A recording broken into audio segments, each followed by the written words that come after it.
2018 оны хавар Баян Монголын Дархан Баяр Саруулаад нар бидэнтэй холбогдсон юм. Баян монголчуудын 50 жилийн баримтат кино хийх болсондоо бид маш их баяртай байлаа.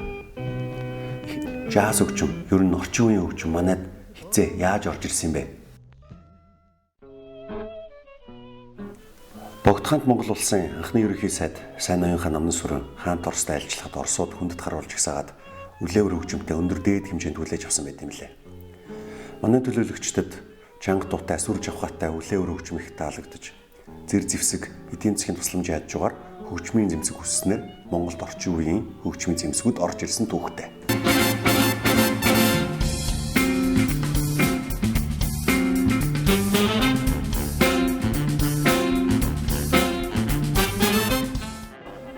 Мы зохион байгуул бүх юм ингэж яадаг гэсэн 90 онд бол Расскажи ты мне, дружок, что такое манжерок? Может, это городок, а может, это островок. яг жаз стилтэй өнөж байсан. Баритон саксн дээр болоо жишээл гөөсий гэдэг төвшөнд тэр л яг бяц тоглож гэдэг юм уу?